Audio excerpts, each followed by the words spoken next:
Bonjour mes amis, que Dieu vous bénisse tous, que le Saint-Esprit vienne ouvrir la compréhension pour que tous puissent comprendre, parfaitement sa parole. Maintenant, nous sommes en train de parler, vous qui êtes mariés, vous qui êtes en train de vous préparer pour vous marier, vous qui voulez vous marier, constituer une famille. Donc, faites très attention à ce que dit la parole de Dieu et l'idée de famille, l'idée du foyer, de la construction de la famille. S'il vous plaît, si par hasard, le Saint-Esprit certainement nous donnera les mots qui viennent à la rencontre de votre nécessité pour que vous compreniez ce que veut dire constituer une famille. Cela est extrêmement important, fondamental dans la vie de l'être humain. Si bien que tout le monde veut avoir une famille, excepté ceux qui, les pauvres, ont été jetés dans ce monde, n'ont ni père, ni mère, ni une référence de foyer, de famille, de père, de mère, même si tout le monde aimerait avoir une famille, un foyer, parce que la famille est la cellule principale de l'humanité. C'est Dieu qui a créé la famille. Dieu a créé le foyer. Vous vous rappelez ce que nous disions hier? Celui qui s'attache au Seigneur est avec lui un seul esprit.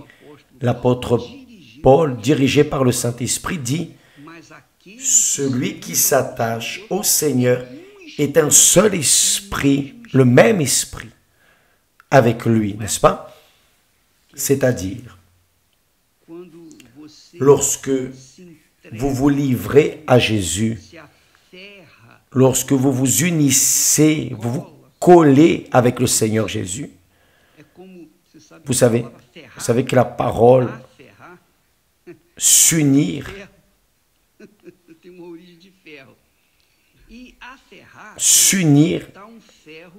c'est comme unir un fer à un autre. Mais ce fer ne peut être uni qu'avec une colle. On soude électriquement et on fait en sorte, on rend possible qu'un morceau de fer vienne se coller à l'autre fer. C'est pour cela que l'on fait des routes, des ponts, des viaducs, bien. Mais c'est ce que j'aimerais que vous compreniez.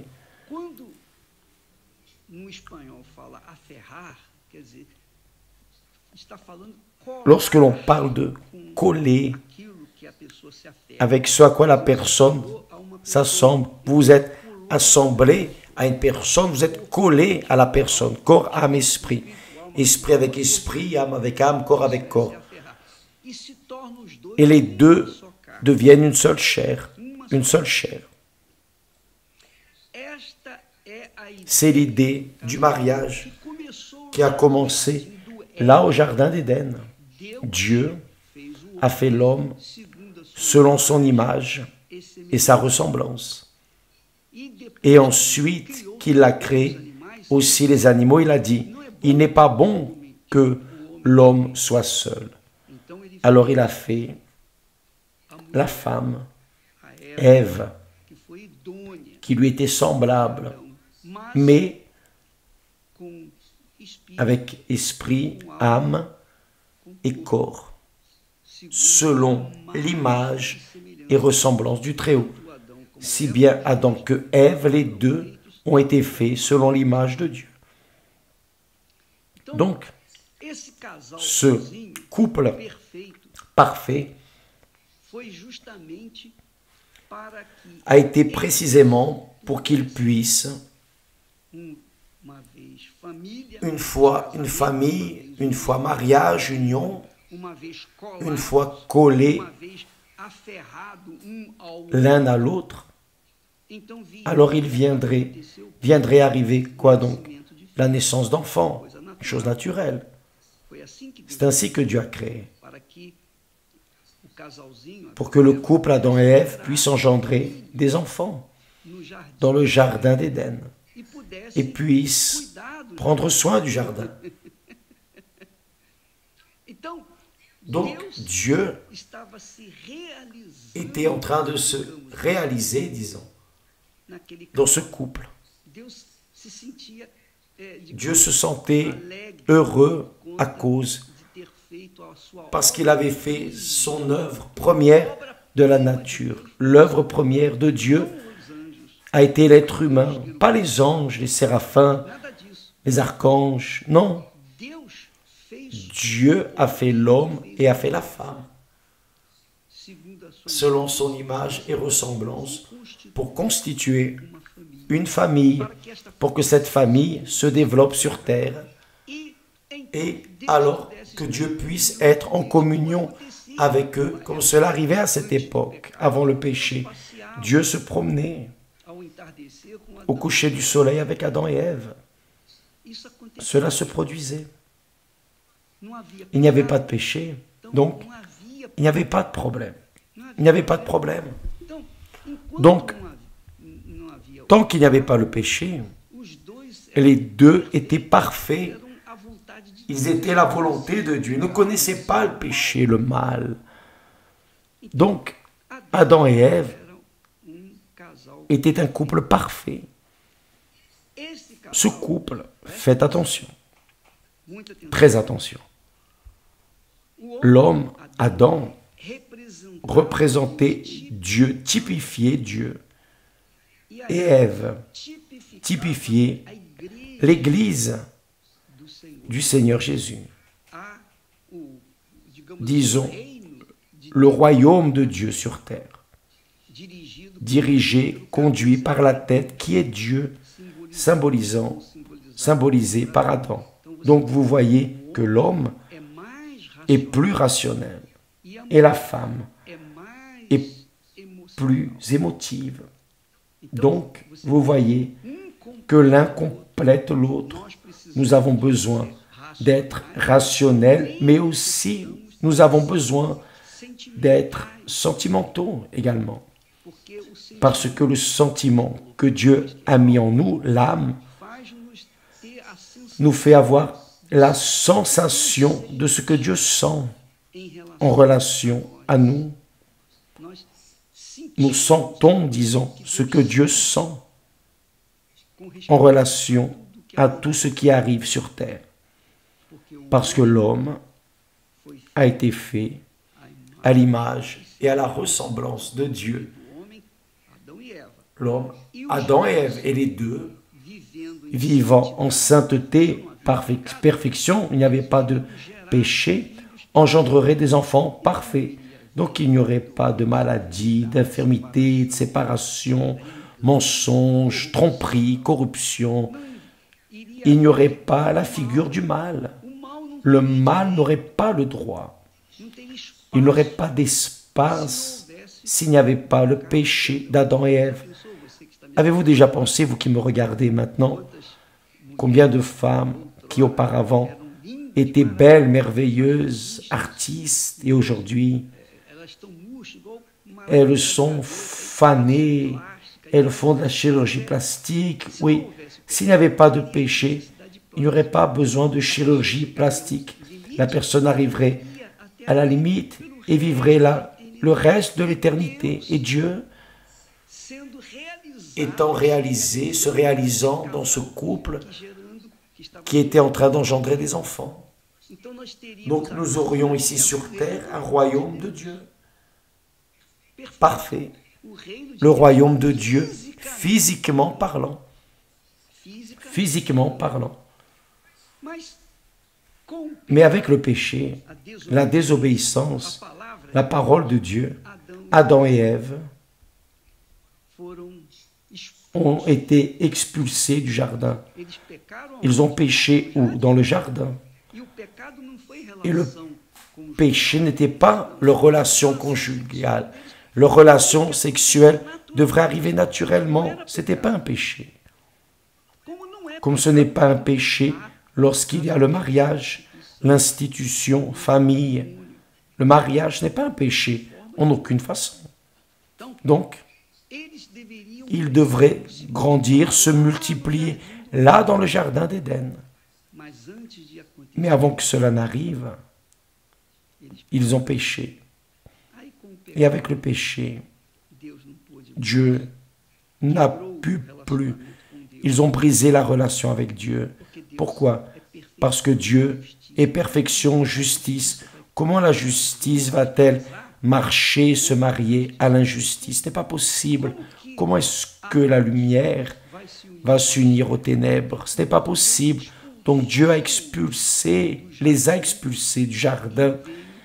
Et l'humanité est alors venue, et elle est née corrompue, elle est déjà née déformée, est venue la mort, est venu le mal, est venue la mort. La première mort qu'il y a eu, après le péché d'Adam et Ève, ce fut un animal. Dieu a dû sacrifier. Là entre la figure de l'offrande, la figure des dîmes. C'est cela. Tant qu'il n'y avait pas de péché, il n'y avait pas d'offrande, de dîmes, il n'y avait pas de vol, il n'y avait rien d'erroné. Mais lorsque s'est institué le péché, quand Adam et Ève sont tombés dans le péché, alors Dieu a dû tuer, sacrifier un animal pour couvrir la nudité des deux. C'est-à-dire qu'à cause du péché, ont commencé les offrandes de sacrifice. Le premier sacrifice qui a typifié le sacrifice de Jésus, c'était cet animal pur, parfait, qui a été tué à cause du péché d'Adam et Ève. Dieu a enlevé sa peau pour faire les vêtements d'Adam et Ève, couvrir leur nudité, couvrir leur péché, disons. Non que la nudité soit un péché, non. Mais l'esprit du péché s'était déjà installé en eux. Voyez par exemple, mes amis, que les animaux n'ont pas besoin de vêtements. Les animaux vivent là tranquilles. Pour eux, il n'y a pas de péché parce que ils sont simplement des animaux. Ils ne pensent pas. Ils sont émotionnels, ils sont âmes, mais ils ne sont pas rationnels. Ils n'ont pas besoin de cela car il n'y a pas de malice. L'homme, non. Quand l'homme a cherché Adam et Ève, il a le texte en Genèse. Dieu les cherchait, les a appelés et ils étaient cachés. Cachés pourquoi? Parce qu'ils étaient dans le péché. Donc, quand la personne vit dans le péché, elle se cache, elle cherche à se cacher, car elle sait qu'elle a fait ce qui est erroné. Bien, on va revenir ici à la famille. Donc Dieu, comme dit le texte sacré, a institué le mariage en disant ainsi: c'est pourquoi l'homme quittera son père et sa mère et s'attachera à sa femme, c'est-à-dire il se soudra à sa femme et ils deviendront une seule chair, un seul corps. Donc, j'aimerais vous dire que, par expérience personnelle, Esther et moi, quand Esther souffre à cause de quelque chose, je souffre. Quand je souffre à cause d'un problème, elle souffre. Vous savez pourquoi? Parce que nous sommes une seule chair. Donc, si je blesse Esther avec une parole, c'est comme si je prenais un couteau et que je le plantais en moi, et vice-versa. Donc, mes chers amis, quand il y a l'union, quand il y a cet attachement à l'autre personne, c'est 100%, une remise totale, 100% définitive. Il n'y a pas de divorce ni de séparation. Dieu dit qu'il est le divorce. Dieu n'a pas institué le divorce. Donc, le divorce vient à cause de la corruption humaine. Mais Dieu, c'est un autre sujet. On peut en parler plus tard, un autre jour. Mais quand les deux s'unissent, ils deviennent une seule chair. C'est la même chose. On parle de soude. Donc, lorsqu'on unit un fer à un autre, alors ça ne devient qu'une seule barre. C'est la construction des maisons, des immeubles. Ainsi est le mariage. Quand Paul dit que celui qui s'attache au Seigneur est un seul esprit avec lui, cela est une analogie de ce qui arrive entre l'homme et la femme. Les deux, lorsqu'ils se marient, deviennent un seul corps. Un seul corps. Donc, là s'établit le commencement de la famille, du foyer. Les enfants vont naître en référence du père et de la mère. Les enfants vont vouloir avoir une famille tout comme le père et la mère ont. Et cela est si important qu'il y a un commandement, le 5e commandement. On a eu une campagne il n'y a pas longtemps du 5e commandement qui dit que les enfants doivent honorer leur père et leur mère pour qu'ils puissent avoir une longue vie sur terre. Donc, ce commencement de famille est ce que la Bible nous enseigne. La famille est l'institution la plus sacrée de la face de la terre, plus sacrée qu'à proprement parler l'Église physique. Donc, s'il n'y a pas de famille, à quoi bon l'Église? C'est la réalité. S'il n'y avait pas l'offrande, alors il n'y a pas d'autel, il n'y a pas besoin d'autel. L'offrande a été instituée précisément pour couvrir le péché du pécheur. Et cela est fait où? À l'Église. L'Église et l'autel représentent l'autel, le temple. Et quand la personne se livre ou s'attache à Jésus, elle devient le temple de Dieu, la demeure du Saint-Esprit. Vous comprenez? Si vous ne comprenez pas, demandez au Saint-Esprit de vous faire comprendre. Priez Dieu. Mon Dieu, aide-moi, enseigne-moi, je veux apprendre parce que je veux avoir une famille, un foyer. D'ailleurs, aujourd'hui, comme cela arrive le jeudi, tous les jeudis, nous travaillons, nous cherchons à donner au peuple ce que Dieu nous a donné, qui est la famille. Demain, nous parlerons plus. Mais vous avez compris, ce qu'est la famille, c'est la même chose. Quand Paul dit ici, celui qui s'attache au Seigneur est avec lui un seul esprit. Cela, par exemple,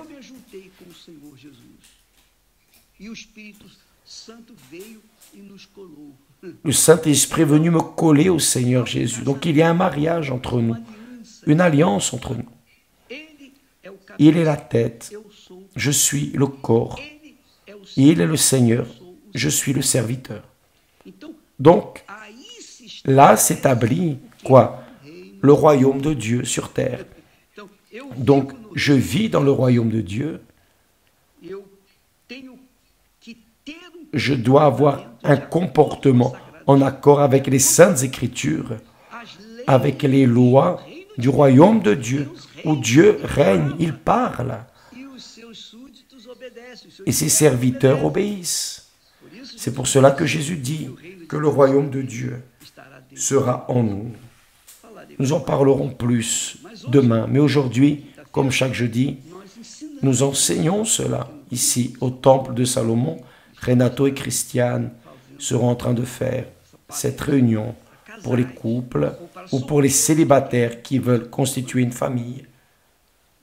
Dans toutes les églises, les pasteurs sont aujourd'hui prêts à orienter, enseigner, passer à ceux qui ont un intérêt de constituer une famille, par-dessus tout, d'abord avec Dieu.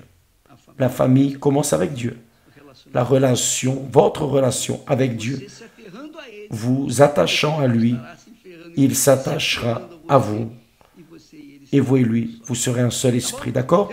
Que Dieu vous bénisse et à demain au nom du Seigneur Jésus. Grâce à Dieu.